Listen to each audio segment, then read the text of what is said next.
Gentleman Jack, extra smooth, from the makers of Jack Daniels.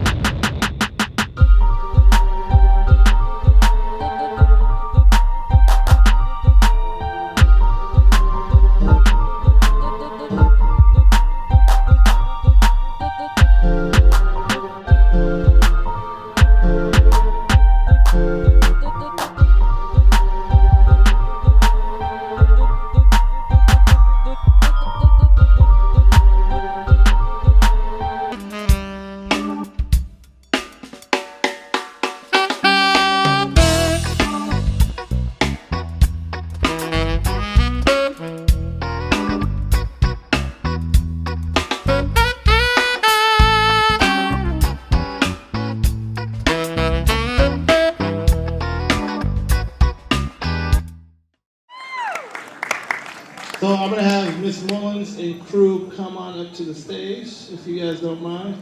Don't be shy now. You got all dressed, looking all amazing.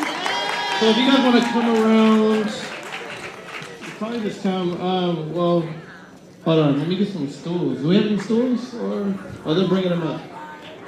There you go. How you doing? Congratulations. Give it up for them. So I guess we'll do it like the Apollo while we're waiting for the stools to get set up. Y'all remember the Apollo? I just need Kiki Shepherd real quick. We got young Kiki right here. So I want you guys to go ahead and why don't we introduce everybody and then we'll get the Q&A started. Come on over here, why are you being so shy? You give it up for the sister, you won! You better go ahead and get your glow on. I don't know why you're being all shy, you're all modest. Okay, why don't you introduce yourself and introduce the cast for me? Hi, everybody. Yeah, first, it's an honor to be here, especially among other filmmakers and stuff. So this is Maxie McClintock. She's the lead actress, executive producer, and creator of Soulfire. All right. This is Chris Anthony Hamilton. Yes. He is the DP of Soulfire, and he's This is Nina Marinov, who's from Russia and will speak in a thick Russian accent. She's a producer of Soulfire. And this is Don Cole, who's the actor in Soulfire. And I'm Janlatae Mullins. I'm the writer, producer, and director of Soulfire. Hey, okay, well everybody can grab a seat. We'll bring, you know, we know how to pull in a good angle.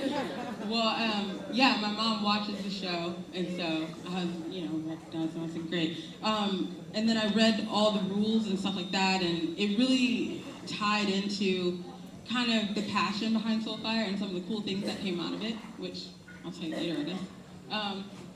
And then the inspiration for Soulfire was Maxie, who's a really good friend of mine. She's an actress, and she came to me because she was like, I want to have content that showcases my work. And so I was like, well, I really think that you're being typecast. And I really feel like we as Black people are typecast, especially Black women. And so it was important for me to write a role for her that wasn't screaming, that wasn't angry, that wasn't sassy, Yes. but that was from the heart, you know? Yes. It's so funny whenever I clap, I'm like, okay, thanks. And so I had broken up with my boyfriend for 6 years. With my ex. And I just remember sitting in my apartment alone. No, I didn't have any gigs at the time, and I didn't have any money, and my ex just got engaged, and his fiance pregnant. Yo, we got a similar story, but we'll talk later. All the memories. Go ahead. That's a story right now. That's a movie right there. Let the Lord get it. Okay, we're gonna stay on track. Oh, the mic is out. Oh, that's not Mic what is the out. devil. Mic. Here, take my mic. That's a gentlemanly thing to do. Thank you. So I was sitting there, and I just started thinking about the fire that I had seen in Maxie, and there was something intangible that I wanted to pull out as a director. And I started thinking about my own story and how we all at one point or another, like there was a really cool thing about being at your lowest and thinking you don't give up at your lowest, actually. You give up in the day-to-day, you know? Thank you so much. Thank you. So I just remember thinking, well, God, this isn't the life that you have for me, and this is not the life that you promised for me. Right. And just remembering that God had given me a promise that he was going to give me an amazing marriage, and even though it didn't look like it, it was like I still had to believe that he would. Preach, right? So I wrote the story, I wrote it in 20 minutes. Oh. And I just wrote it, I just cried and like poured out all of my heart and just like, God, I'm writing the story because I believe that you're faithful to your word. And so it's just about a story about this woman. It's like, you know, do you still believe for that dream? Or, you know, do you doubt? And so that's kind of where it came from. Wow, give it up for that. Yeah. And I think artistically or even in life, we always, all of us at some point, no matter our profession, reach that point, that breaking point of like, am I going to keep going or am I going to give up? Yes. And it's when you keep pushing and you remind yourself, like you said, like, you've seen worse, God got you through that, let's go further. So with that being said, when it came to those breaking points as the actress and the actor in this project, what was it like taking on something that was written that helped you break through to another level that you don't normally get to do, or you don't necessarily have directors that take the time to figure out a role directly for you? And really quickly before she answers that, the fact that you said break is very interesting because when I work with my actors, I like to create a collaboration, a process, a journey that we all go through. And one of the things that I say to them is it's not a coincidence that you're here creating this art. There's something in you where God wants you to tell a story and something's going to break in you that's going to break somebody in the audience and it's going to allow for healing. And so, anyway, so you have to be brave in that process. Definitely.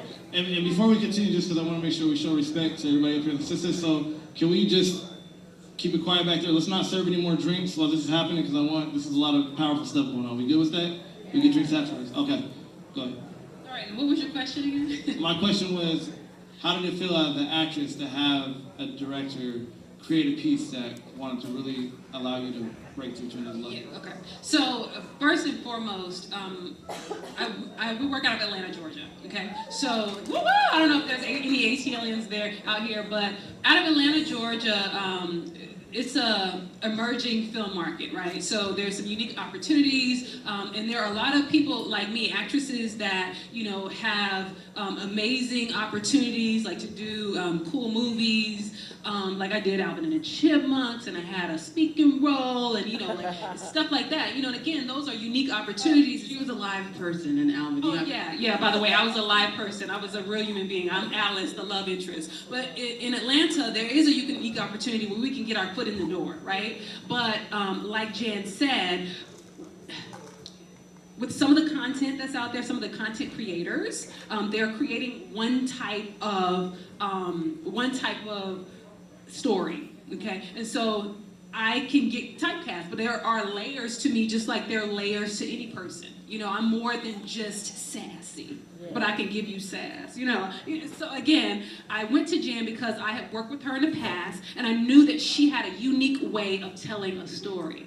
And I said, I have to work with you, right? We're going to make something amazing. And I said, I want to do something and put my money into it so that we can make an amazing product so I can show another piece of me, as an artist. So, again, I already knew going into this that Jan was amazing. I've seen a lot of her work, and I worked with her locally on some lower budget stuff. She puts her heart and soul into everything, and I'm a heart and soul type of person. So that was the first thing. And then the second thing is one thing that we did actually over a year worth of, which was research.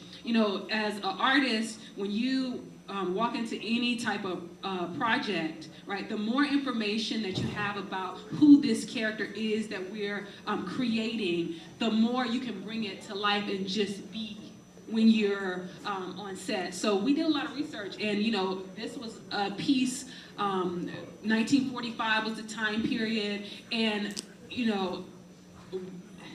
we were talking about being a patriot earlier, right? So my father was in the military.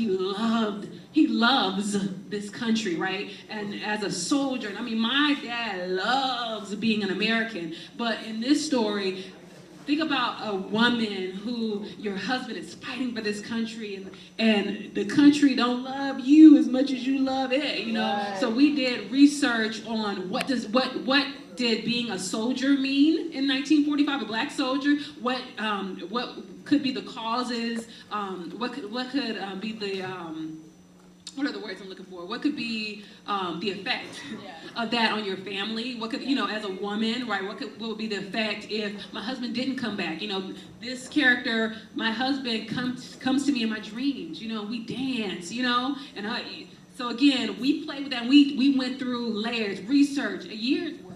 So we did the work. You know. Yeah. Sorry, you keep talking. Go ahead. No, we get excited talking about film. And one thing that I did want to say. Oh, I'm gonna let you talk. Dom's amazing. He's the coolest actor to work with. He really is. I wanted to say really quickly, so the research that she's talking about. So for me, well, I'll let you talk. I feel so bad. What up? I'm Dom. This was an amazing project to work on. I just like to work. And, you know, I don't talk too much.